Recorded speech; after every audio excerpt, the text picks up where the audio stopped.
In today's video, I'll be sharing the recipe of soft and delicious tempting puris. These are one kind of breads that are commonly made in India. Puris are made for various festivals, religious rituals, or on basically arrival of some guest or any home party. So try this recipe with lots and tips and tricks to make this delicious, yummy puri with just few ingredients. Hey guys, I'm Subhankari and I welcome you all to my channel Source Food Corner English, and I hope you all are doing great in your lives. If you're new to my channel, to subscribe to my page and do not forget to tap the bell button. And thank you all for liking my videos so much and loving my channel so much.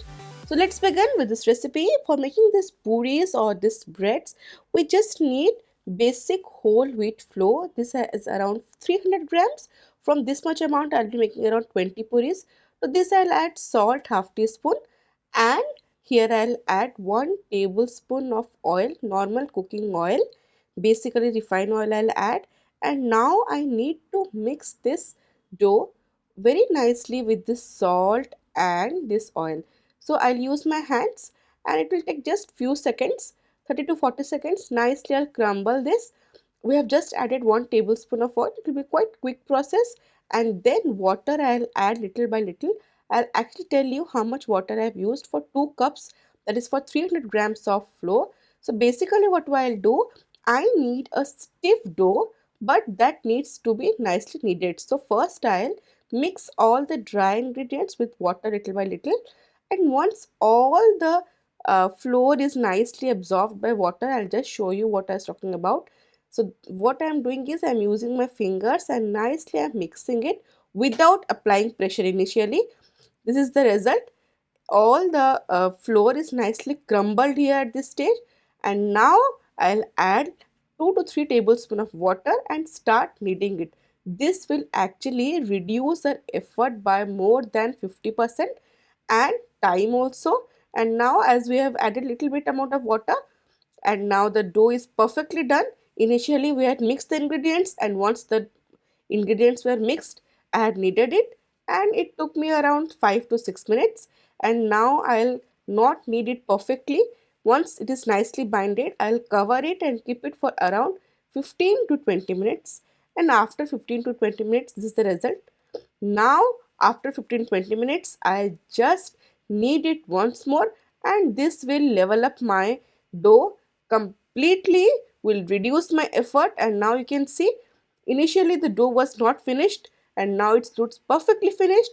Half tablespoon of oil lastly I'll add, and then knead it more for just few seconds, and this is the result. It is perfect dough for puri. It's stiff yet it's soft. That means the dough is not overburdened in water. That's the requirement. So try this process and your puri dough will be perfectly done. Now what we'll do, I'll divide this much amount of dough into 3 parts, and then I'll use my hands to roll it into long log shape size. I'm basically like this. Each large ball, I've rolled them into this log shape size. This is very important.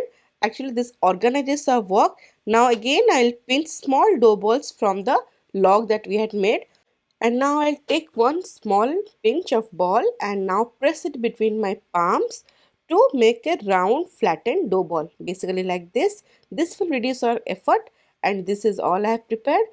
Now the trick here is that I'll take one dough ball, rest I'll keep covered so that they don't dry up, and meanwhile I have heated some oil in the wok to deep fry the puris. So let's start making these puris.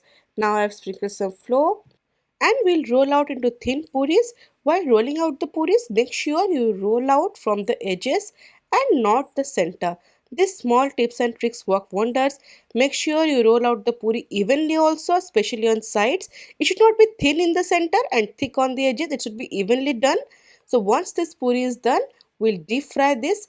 These small tips and tricks actually makes this puri to nicely puff in the hot oil.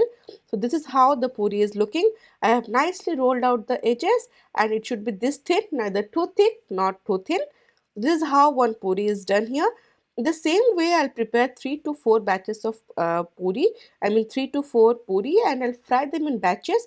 You can also fry one puri and then roll out one puri, depends upon your expertise. But I will normally I make 3 to 4 puris and then fry them, and again I'll do the second batch. This is how I'm doing the second, I'm rolling out the second puri. So basically the same tricks and tricks apply, and the puri is done here. Now let's fry this puris. I'll drop a little dough to the oil to check if it's rightly heated or not. So here goes, and the dough balls immediately starts floating on the surface. That means it's perfectly done. The oil is rightly heated, and now it's perfect time to fry the puris. Slide the rolled puri in the oil and press it gently with the ladle to puff it up. And after this, while flip this side and continue frying until it's golden brown on the other side also. So basically it depends upon your expertise, as I said. Meanwhile, you can see the and check the color of this puri so that it is not overdone. And once it's done, I have flipped it, and again it will just take few seconds for the other side also, and again I'll flip it, and this puri is beautifully done. And as I said, before frying the puri, the temperature of the oil is very important. This actually helps to puff this puri. The more nicely it is heated, the more steam it will produce, and it will help to puff the puri up. And second puri also I am frying in the same way, but don't overheat the oil. So my beautiful puris are done here. See how lovely color this puris have attained, and I have just taken out in a nice soft tissue paper so that the excess oil is drained out. And to serve with this puri, I have made this yummy potato curry. That's so with just few ingredients without onion garlic. I'll share the link in the description box of this lovely curry. And here comes my beautiful puffed puri. Everyone loves puri, and just see how soft my puris have turned out. So for making such soft delicious puris, I have shared many tips and tricks. The first and foremost, to make a soft puri is to need a soft and smooth dough. That's very important. And here comes my puri with this beautiful potato curry. And while rolling out puris, make sure you roll them really thick, and the oil should be perfectly sufficiently hot to nicely puff up these puris. And slide the puri, and do not forget to press it gently with the ladle so that they puff up immediately. And the most important thing, do serve them really hot. That is best when they are hot. And now it's time for the comment of the day. Today's comment of the day is from Shinusri Patri. She writes, Didi, I love your boys. All your dishes are so unique. Really, I love this all. Keep it up, Di. Thank you so much, Srinusri, for such beautiful words. And I hope you will like this recipe of puri. Thank you so much for connecting with me. Stay safe and stay connected.